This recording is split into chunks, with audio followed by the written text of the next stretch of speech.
I'm Christian Abbott. I'm Nathan Lavender. I'm Sean Abbott, and this is the Red Mist Podcast.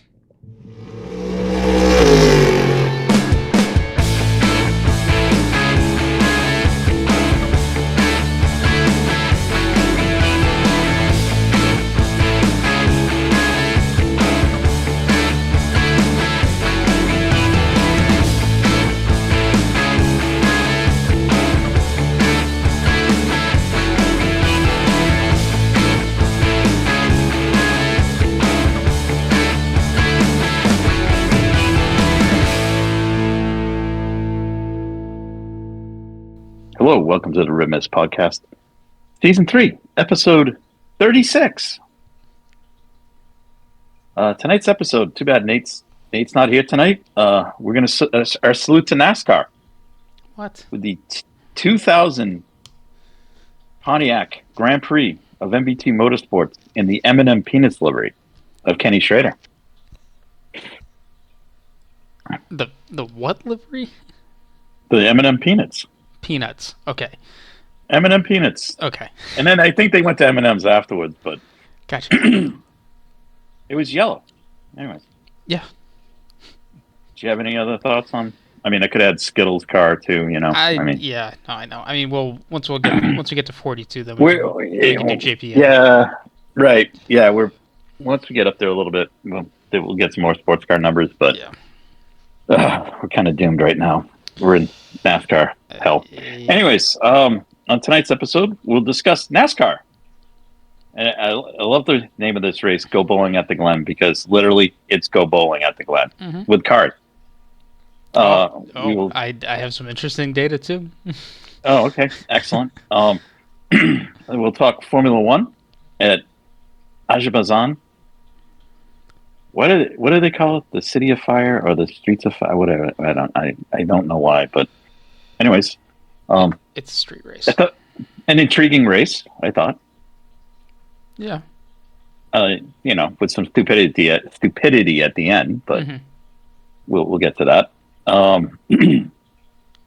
Talk WEC in Fuji. Yes. Yep. Which was a fantastic race. Then we'll talk the IndyCar season finale championship decider from Nashville. Again, another great race. Oh, yeah. So, and then we'll have some news and notes. There's lots of breaking news today. And that, before we start, sending out best wishes to Checo's dad, Mr. Perez, who had a bit of a health scare after on Monday morning after the race. Oh, no. Yeah, he's in the hospital. Oh, that's too bad. Yeah. So we'll thoughts and prayers to him. Hopefully everything works out well. It sounded like he was in stable condition based on news reports. But we shall wait for more. All right. Let's start with NASCAR. Go Bowling at the Glen. I will say this. I thought the guys up front, so whoever was running always in the first five, put on a tremendous race overall. From six on back, anytime there was anybody six on back, it was a clown show. And Martin Truex voiced that. I don't know if people caught that interview. He voiced that, his opinion of that. So good for him.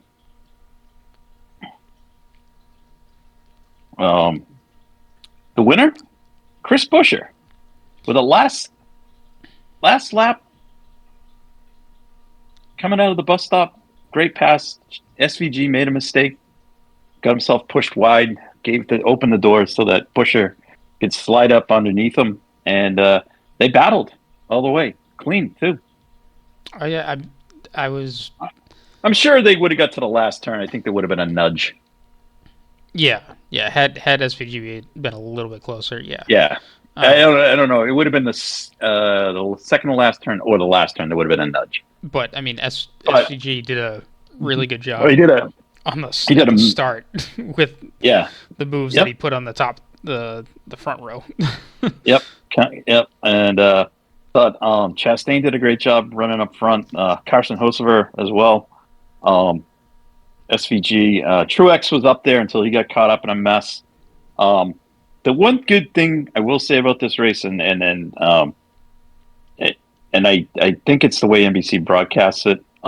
They obviously have the folks in the booth, so Diffie and Steve Letarte in the boat, but then they put one guy out at the top of the S's, calls the race, and then they had Dylan Welch out at the far end calling the race, and then they had Jeff Burton on the last as they came down the short chute into the final two corners calling the action. So that's very helpful. It kind of picks off similar to what the IndyCar guys do as they throw it to the racers going around the oval at Indianapolis. So thought that was good. So you got the guys were explaining the action. I will say this also: having the additional mics out there, especially like when Denny Hamlin got taken out several times, and the crowd's reaction to Denny being taken out was fantastic as they cheered. They also cheered when Nate's guy Brad got into it. That was kind of a for me. It was no, he almost got killed by a guy. Oh, that's right. William Byron. Yeah. William Byron almost put his tire into him. Yeah. But I don't know if Keselowski went to try and kill Logano in the pits for causing the problem because he hooked him going up through the S's. But Bad Brad did get into Denny, so that was fun stuff there. So, for me, if Nate was viewing with me, Nate would be in tears. But I would have been laughing because I thought it was hilarious. Just the chaos that those guys get into. So, but as I said, it came down to a last lap pass coming out of the bus stop, and SVG hit that exit curb coming out and pushed the car to the left, opened the door, and Buescher went through. So there you have it. And I did do some homework, and because okay. I was kind of interested to see how it was going. So of late, it seems that a lot of races have been finishing under green, white, checkered. So I looked back through all of the races from this year, and shockingly, out of the 28 races they've done, I'm not including the duels or the All-Star rate, like just actual races that are counting for actual points. Only of the 28 so far, only 12 have had green, white checkers or ended in overtime. Only 12? Only 12. Wow. However, it gets a little bit more interesting when we start looking at when we start breaking down the schedule. So the season started off with the first 6 races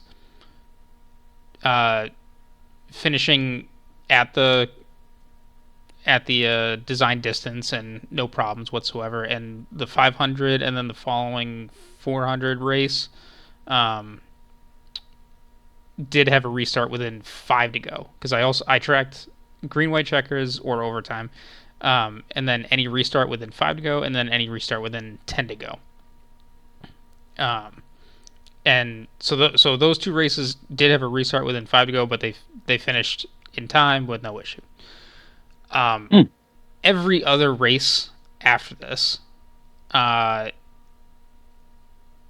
that falls into any of these categories all ended under green, white, checkered into overtime, and pretty much just about all of them had some kind of last lap or second to last lap caution. Wow. That was brought out. And then there's the 2 there were 2 races that were just horrific in terms of number of laps it took to get the race done, which that was the Brickyard 400, and then also I think it's the Ally 400. I think that was at Nashville. I can't remember exactly.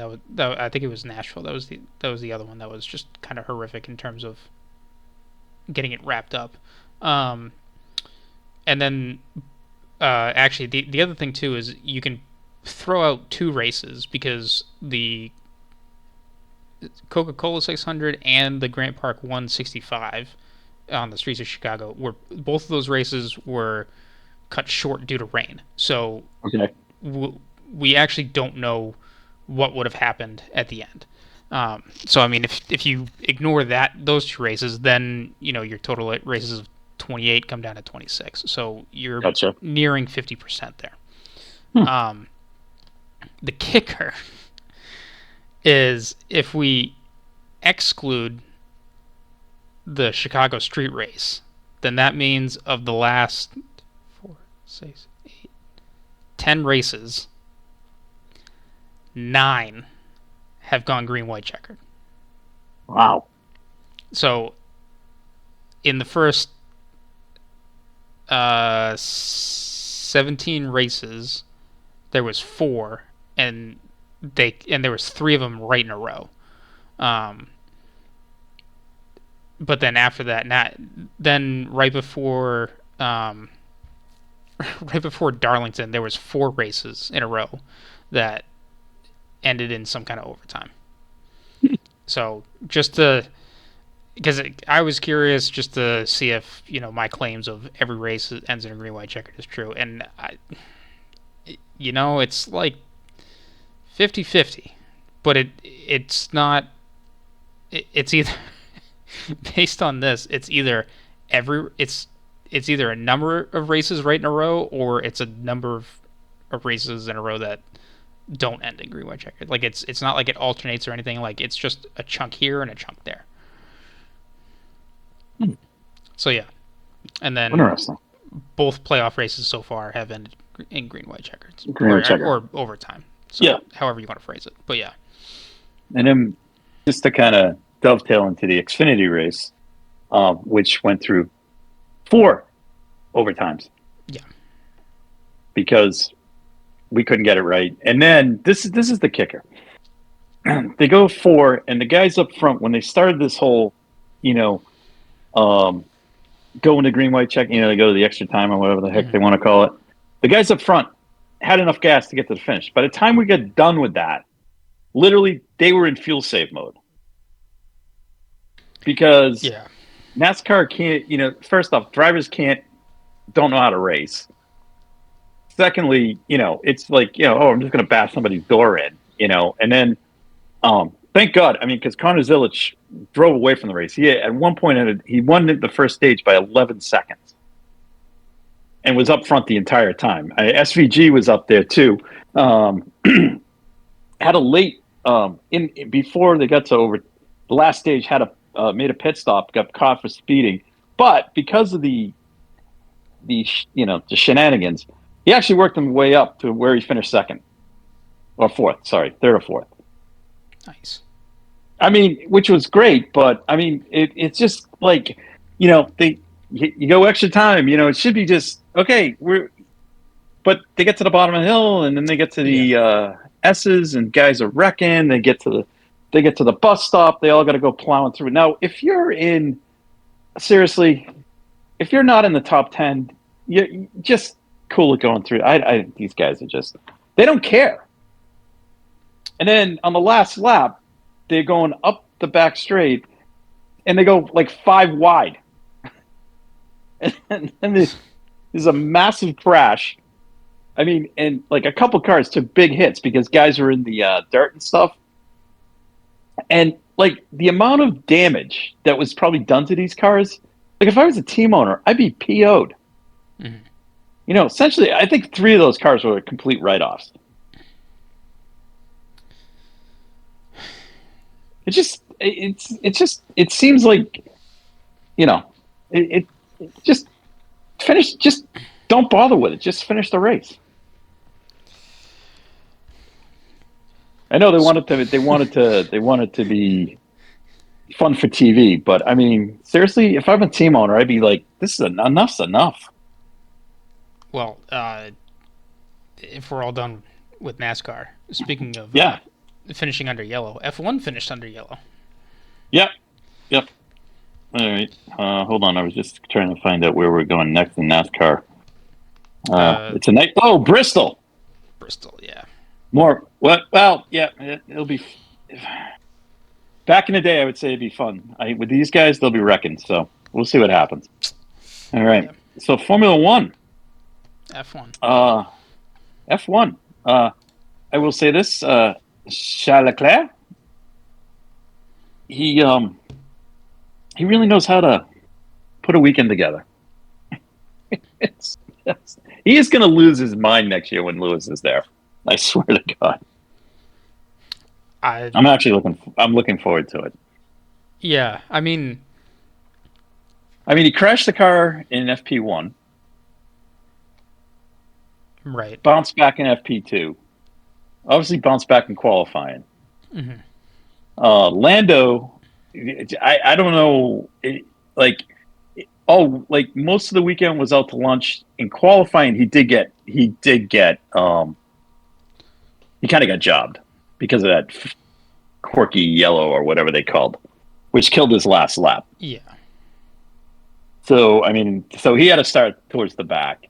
Oscar was the only one, I think, that was. Well, no, I shouldn't say that. Checo was up front too all weekend. Yeah, and for whatever reason, but he's done well this circuit. Yeah, yep, he has. He has. Max did well in FP1, FP2, but from FP3 on, whatever they did to the car, it didn't.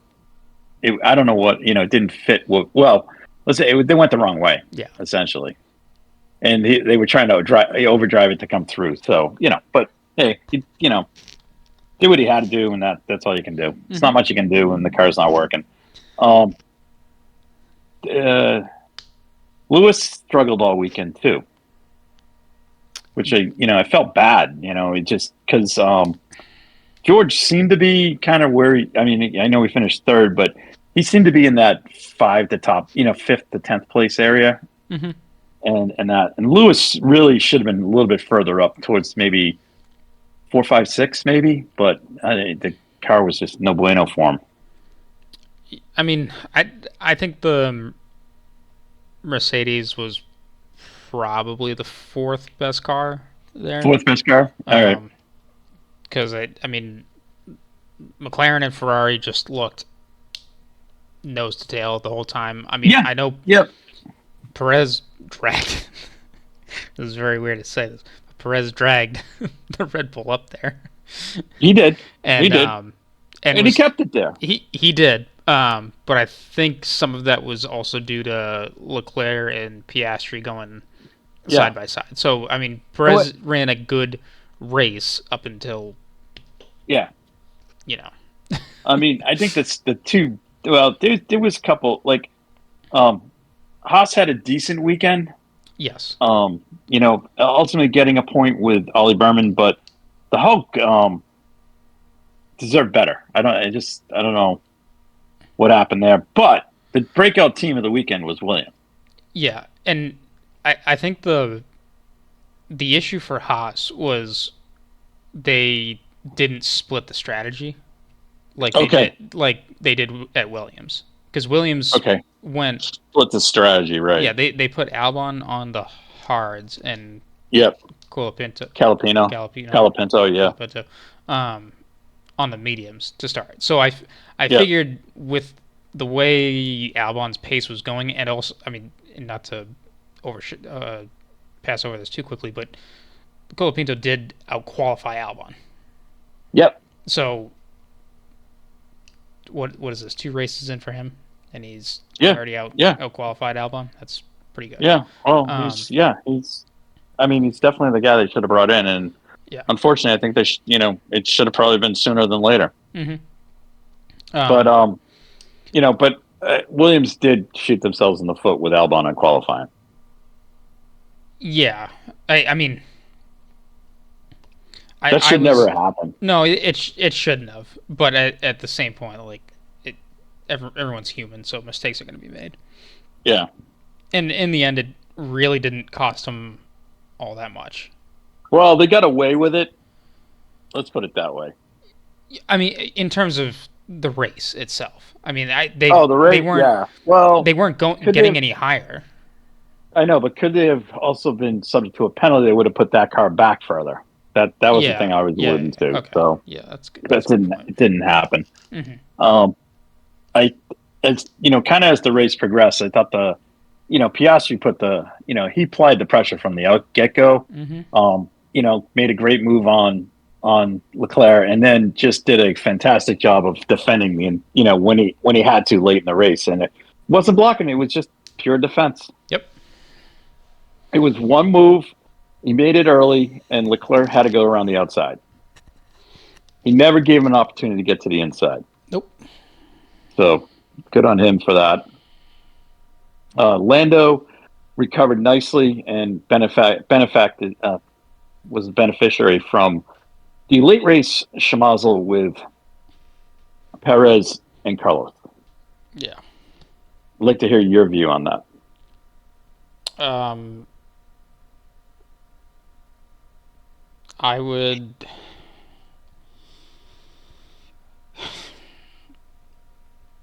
I think it's 50-50 and both sides could have done better. However, I think Perez should have been the more cautious one at that point Mm-hmm. because, in terms of the standings, Red Bull was going to come away with some pretty good points and Right. do some good damage limitation to keep them Yep. close to McLaren. Right.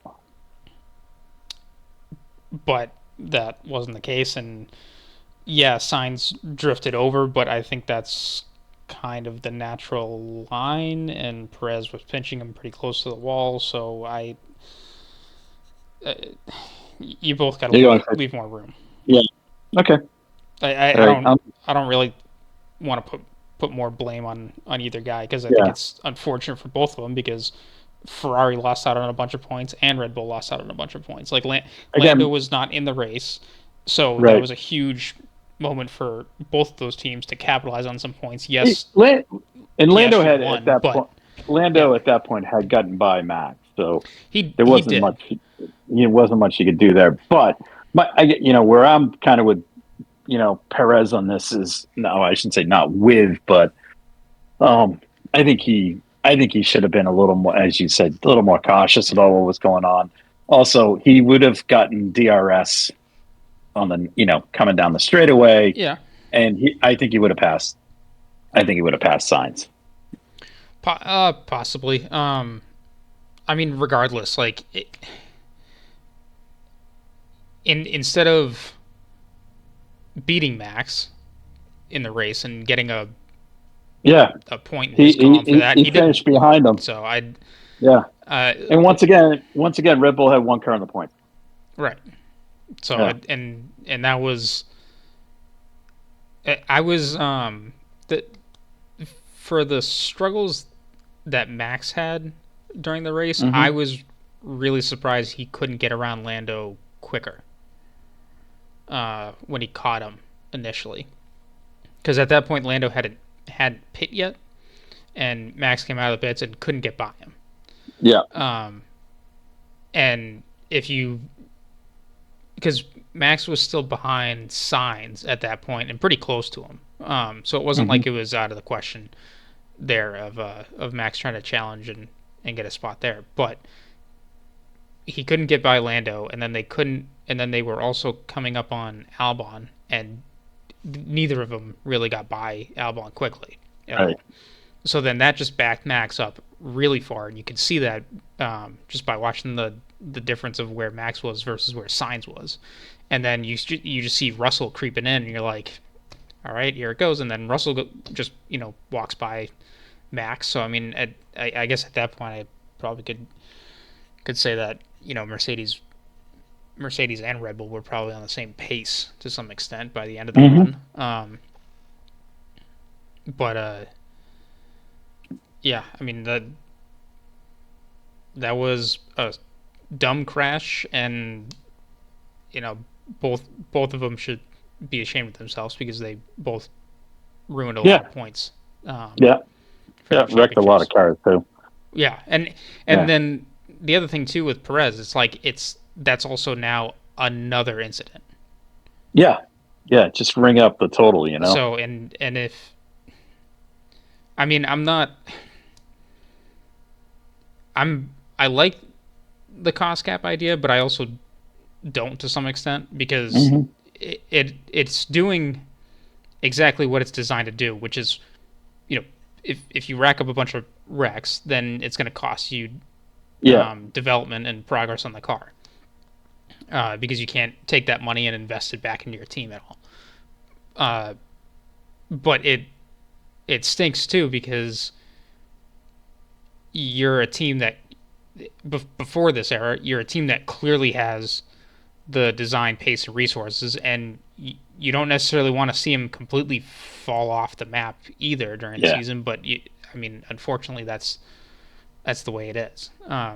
with this. So which is again, it's fine because it's doing what it's supposed to. Where we're seeing a team like McLaren go from where they were at the beginning of last year, which was so far off the pace, to now Hmm. having the most dominant car. And all it did was putting resources in the right spot and taking their time and also not wrecking the car. Right. Um, No, you're 100% right. so and it's really telling too that um, where Mercedes is in all of this because I think they finished ahead of McLaren last year in the points, if I'm correct, and um, they're not anywhere near um, the progress of. I'm sorry, I should back that up. Mercedes finished second last year. Yeah. Um, so I guess Ferrari and McLaren are two fair comparisons versus Mercedes and Red Bull. So I mean, you've clearly seen the top four invert themselves pretty much um, in terms of pace. So it's the cost cap is doing what it's designed to do, and then to some extent you can kind of see it further down um, where Haas has elevated themselves. But I mean, I mean, you can't because Alpine is just taking a complete nosedive. Hmm. I mean, they're able to regain some of it because they're working on a bit higher budget than some of the bottom teams. But yeah, Gotcha. I mean, again with this cost cap era, you're starting to see people move around and games being played with financial stuff to make certain moves happen. So hope eventually probably see or you'll probably see more moves like Newey to Aston and uh, some ex Ferrari and McLaren and Red Bull guys over to the Audi team and um, what they're gonna how they could potentially perform over there. So, but yeah, at the end of it though, uh, Piastri gets the win, a Yep. non what's the word?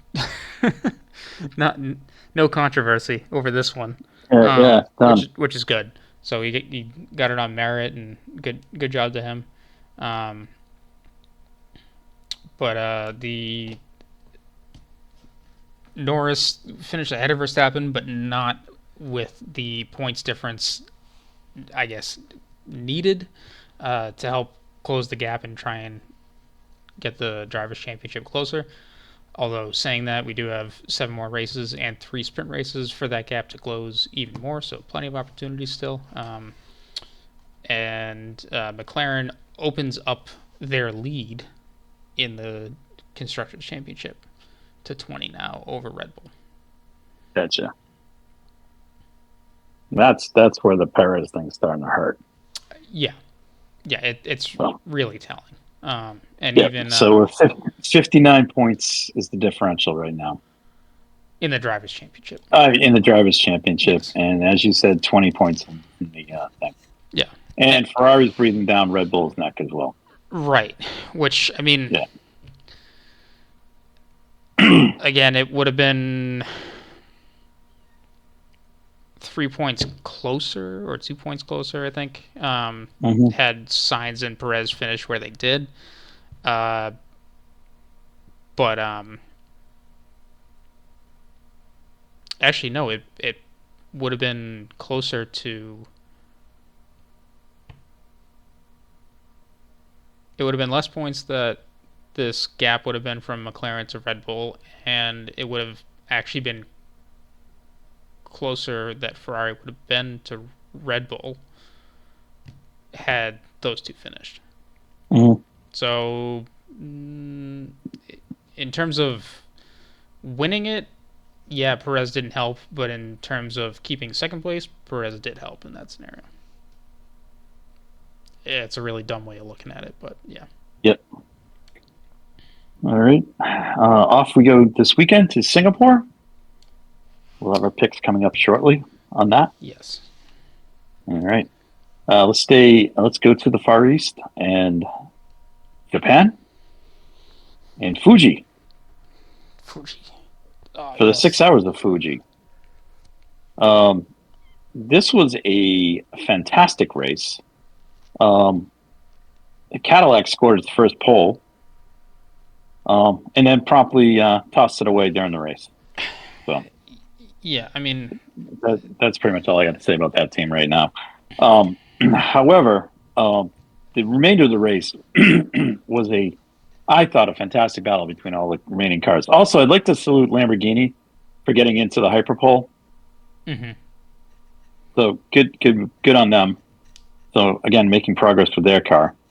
But this was a fantastic race. I mean, for the hybrids. I mean, well, for the LMDH cars and TTP cars. Yeah, I just good action up and down the field. Yep. Plenty of highlights to watch, and I know there was a few yellows here and there, but I mean, it was very exciting for what it was. Yep. And, again, I think what we're starting to see is, well, I think Toyota's definitely getting killed on the BOP.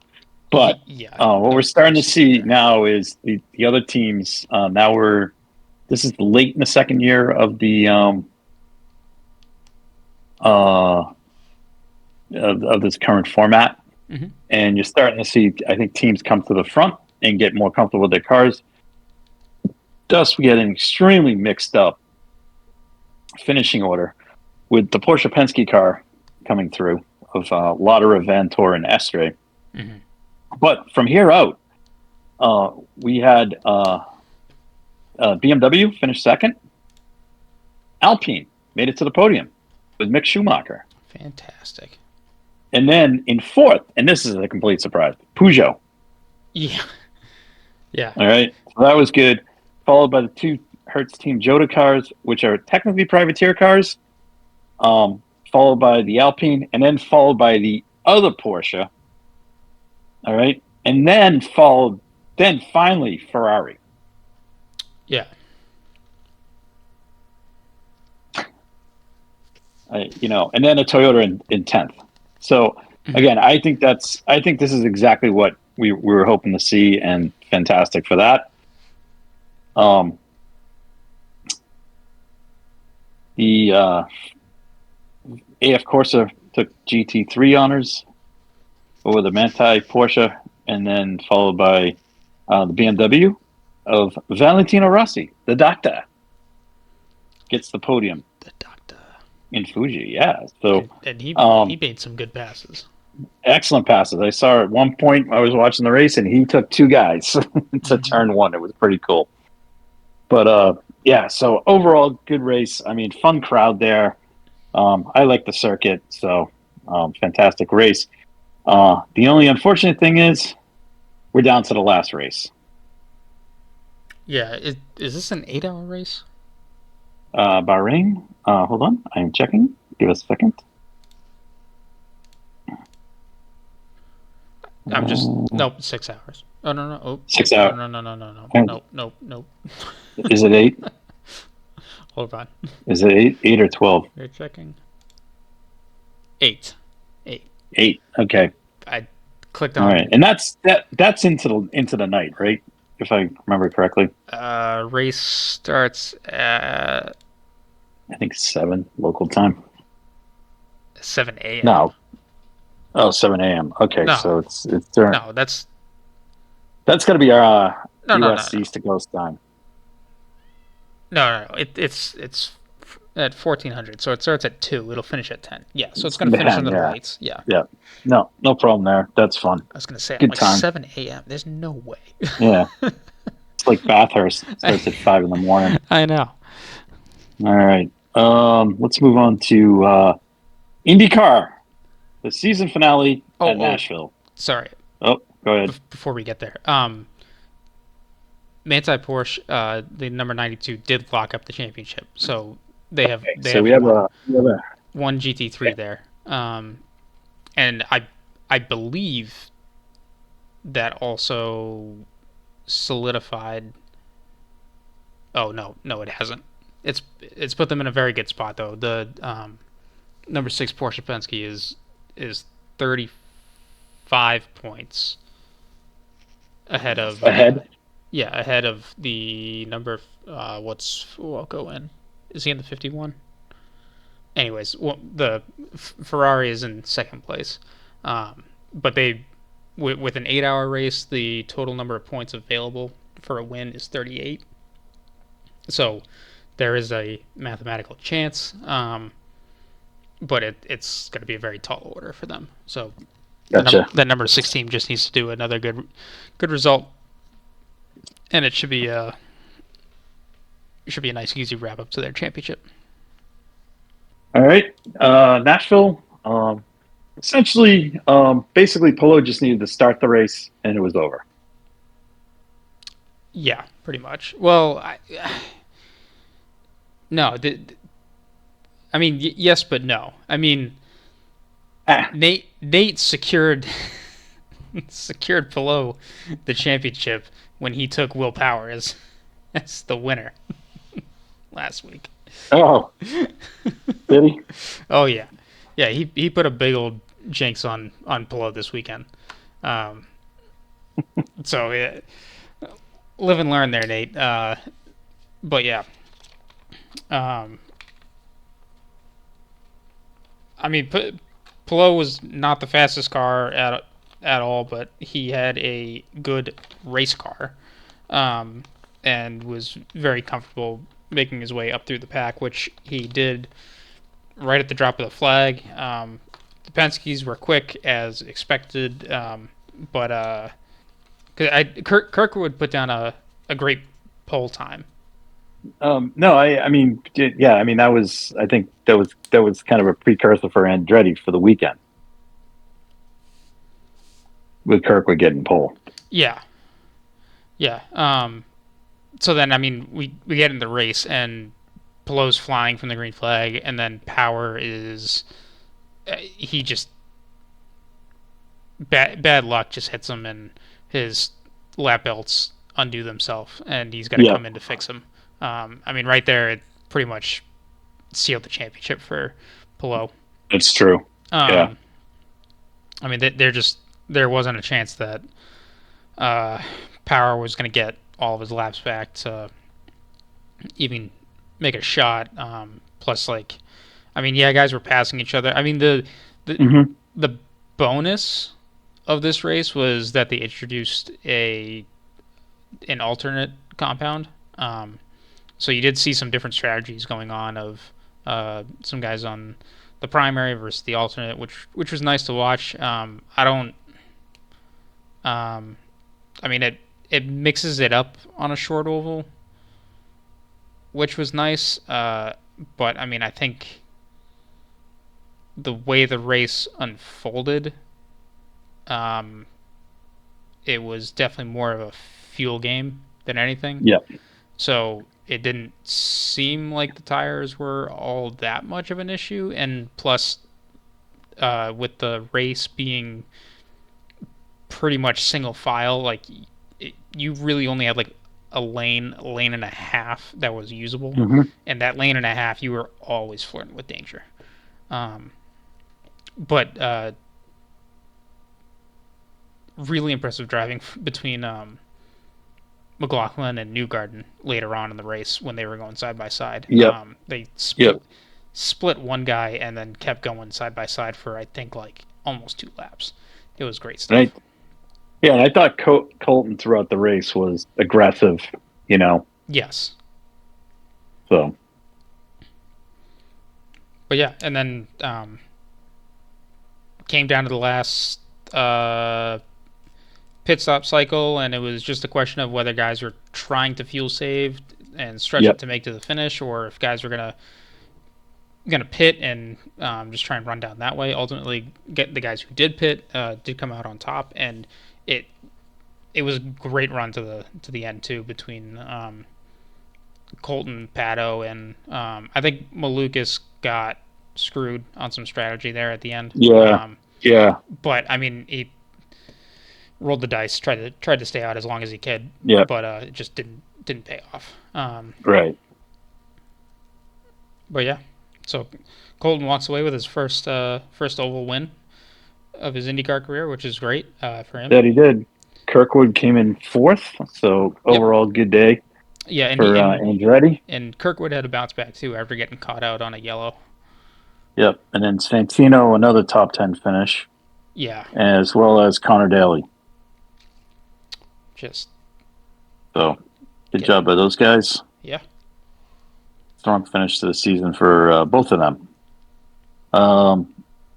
And Christian Rasmussen, by finishing 14th, assured his car of being in the leader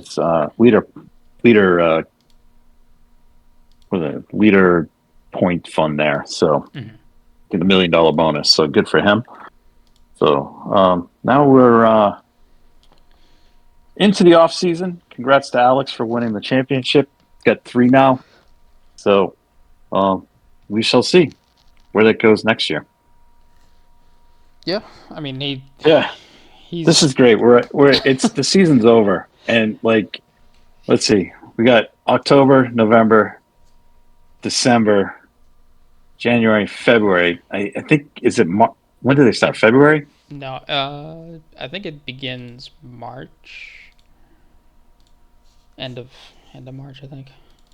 Hold on, I'm gonna see if I can find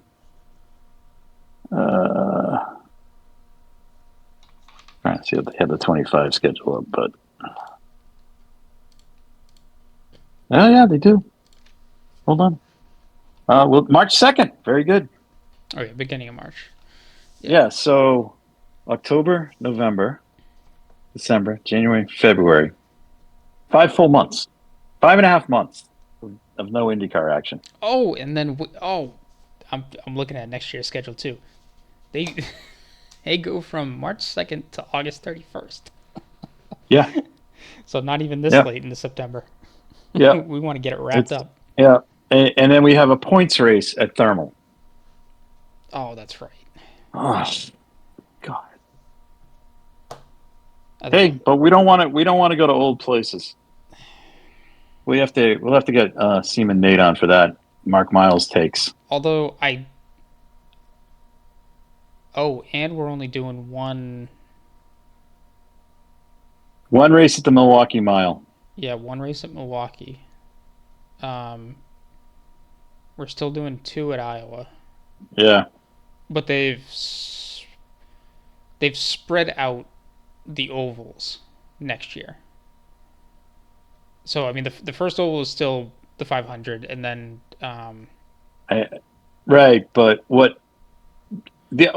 here's this again. This schedule makes 0 sense. So they go from July 13th. They do the doubleheader at Iowa, then they have the weekend. Then the next weekend they go to Toronto, right? Yep. Now, instead of giving the teams a week off, right? Mm-hmm. So if they gave them the weekend of July 27th off, then they go to the West Coast because they put the 2 races on the West Coast back to back. They put Laguna and Portland. But one's on July 27th, the other is on August 10th. Mm-hmm. Why not have one on August 3rd and the other one on August 10th? They run back to back because the distance, and go to Portland first, then go to Laguna, so it's easier to get back to Indianapolis. Dead. problem is you're using logic. You cannot apply logic in I this that's scenario. right. So just I, you need to yep. stop thinking so hard and Thinking just logically, right? just let Yeah. them do their thing. Okay. Well, we'll have to get Nate on and have a conversation because Well, yeah. it won't matter because Nate'll be too busy watching No, NASCAR. but it's more. Well, no, because I think Mark Miles has made a couple really just insane comments of late, and I'd like to get Nate's Yeah, thoughts on yeah. those as well. I mean, which I am like, like what? Anyways, I'm not going into it tonight. So, Yeah. anyways, all right. So that covers that. Also, good thing coming out of Nashville. Colton Herter has now achieved his super license, so he can run Formula One. Yeah, he did. Yep. So that's exciting. So him and Cool. Pato, and I think Palou, and possibly Newgarden still has his, or has one. Possibly. I don't know. It's But all about where they finished the past past 3 years. If they have enough points, I think it's 40 points that you need. Right. So Yeah. So but some other good news coming out of Nashville.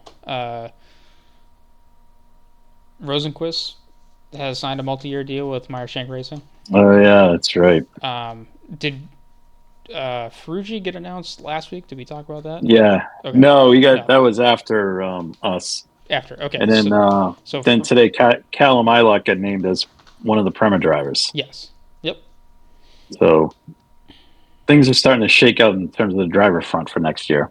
Yes, and I think this is pointing Rossi probably towards. Well, actually, you know what? I'm not going to speculate on this because right now I have no idea where he's going. Yeah, because we've been over all of these, and I thought possibly because up until Ferrucci got named last week, I thought AJ Foyt was in the mix, but apparently not. Yeah. So anyway, so we shall wait and see. Unless Rossi was just asking for a number too big. But anyways, I think this stuff's going to come out pretty quickly in terms of these announcements. I don't think you're going to see anything, beyond that. Well, I think the only thing Dragon. I think the only thing lingering will be if anyone in F1 doesn't get a seat for next year and then wants to come over here. We can go to that next because apparently Liam Lawson is going to be in the V Carb next year. Yeah, nothing officially confirmed, not saying firm, but it seems I'm like going to go down this is where I'm going with it. I'm going down the road that I think Sergio is out at Red Bull. Mm-hmm. I think they're going to put Yuki in the car, and it's going to be Lawson and Ricardo. If Ricardo does not perform in the first half of the season next year, he's out, and they will bring in is it Drugovich or that's the other Red Bull driver they have? Oh, Isaac Hadjar. Well, it's going to be one of their other drivers. It's going to be brought in. So that's kind of where I think that's going. Drugovich is with Aston Martin. Yeah. Which, again, you want to talk about a guy who's sitting on the sidelines like that. Yeah. Him and Teo Buescher. Right, because I think next year's Max's last year. I think he'll be in a different seat for 2026. I'm going to lean towards Aston Martin. I know people are saying Mercedes, but I think it's going to be Aston. Mm. So that's my take on that. But anyways, all makes sense. I mean, it's really just the wild card of what Red Bull and Max does. Yeah. Because that's really the only thing that's, unplanned at this point moving forward. That's correct. Granted, that's correct. Lewis switching to Ferrari was the first thing that kicked us all off anyways this year. Yep. So. All right. In sports car news. Kind of, this is going to be bittersweet. After the Daytona 24, Magnus Racing is going to pause for the 2025 season. Yeah. They could be back in 2026, who knows? John Potter, team owner, is heavily involved with a couple projects from a business perspective that require his attention. So he is going to run Daytona. IMSA has gladly put them into that race. I'm glad for that because they've been a long-standing team. They're one of the funner teams in the paddock. They're probably one of our favorite teams on the podcast. So hopefully, they have a good going out party at Daytona. So, and hopefully they'll be back sooner than later. Mm-hmm. All right. Also, we skipped over this. I don't know. Forgot about this. I was in a rush to get to driving news in Formula One, but Jamie Chadwick is in the process of putting together a part-time IndyCar program. Hopefully with Andretti. Yeah, I mean, so would Andretti run a fourth car? It might be a select car at races. It won't be as part of whatever this charter thing is. Because any car, if you have 4 cars, you only get 3, and Yeah. they'll be whatever. Yeah, So. I mean, I would figure they'd put her in a road race. I don't know about ovals, unless that's what she wants to do. Yeah, I don't know either, but we'll see.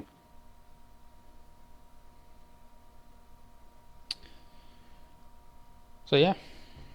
There you go. Continuing with IMSA, this weekend is the Battle at the Brickyard. Battle at the Brickyard.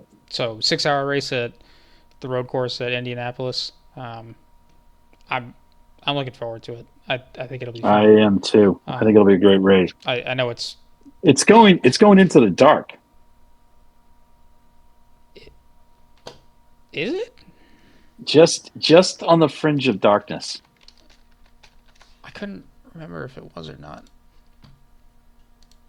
Well, if you go 5 o'clock, 6 o'clock, you're getting the dusk, so it's gonna be pretty cool. Unless it's starting at 10 a.m. I didn't think it was starting that early. Hold on. We are checking. Then, like 2 weeks later, then they have the 8 hours of Indianapolis too. Yes, yeah, for the SRO guys. Yep. And that one definitely goes into the dark. I know that. Yeah.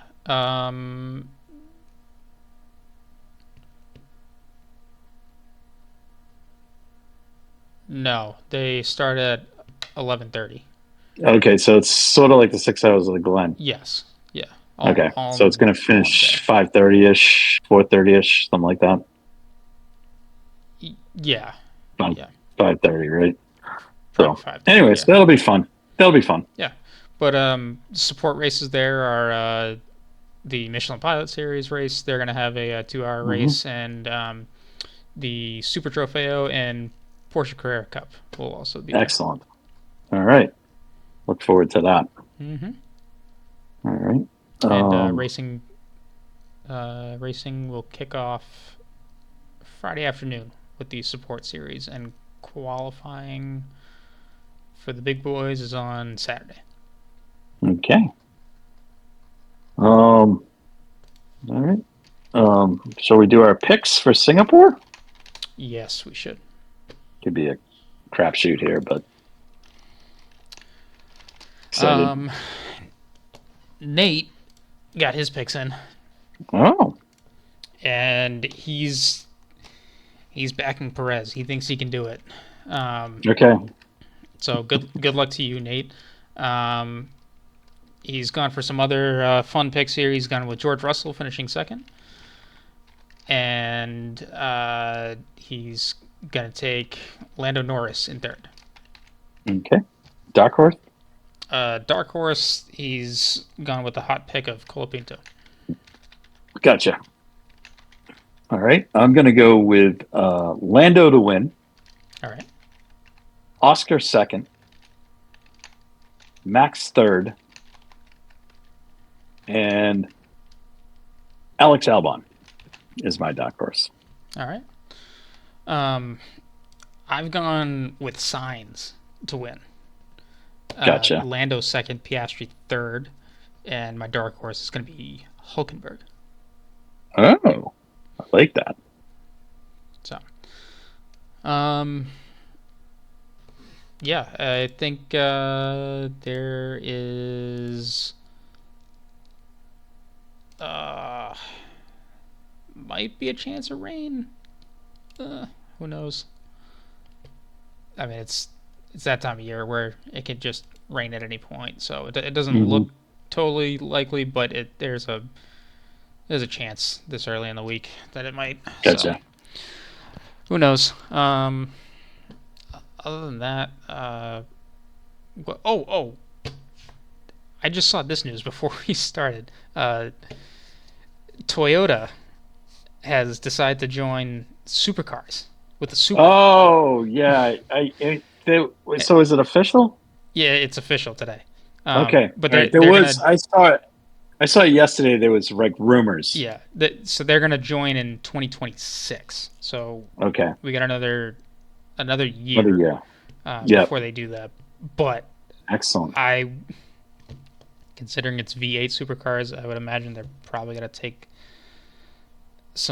either they'll take directly the engine from NASCAR or some variation of that and stick it in there.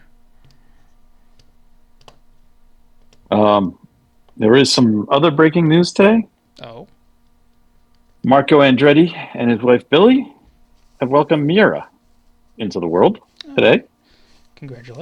So Michael has a granddaughter, and the great one, Mario, is now a great grandfather. So Excellent. congratulations to the Andretti clan. That's pretty cool. Yeah, it's good news. Anyways, good news. It explains why Marco was not at the Glen this weekend.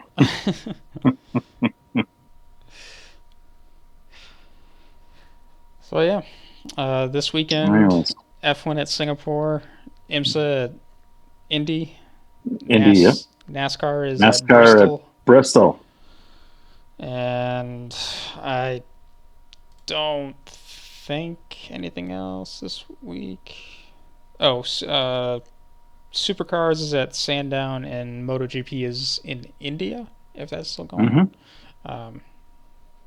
So some other racing that's happening. Excellent. Yeah, plenty of stuff to watch this weekend. There we go. All right. And on that note, Good night. Thank you guys for listening to the Red Mix Podcast, hosted by Christian Abbott, Sean Abbott, and Nathan Lavin. It's produced by Christian Abbott, and music is by Alex Wart and Harrison Tate.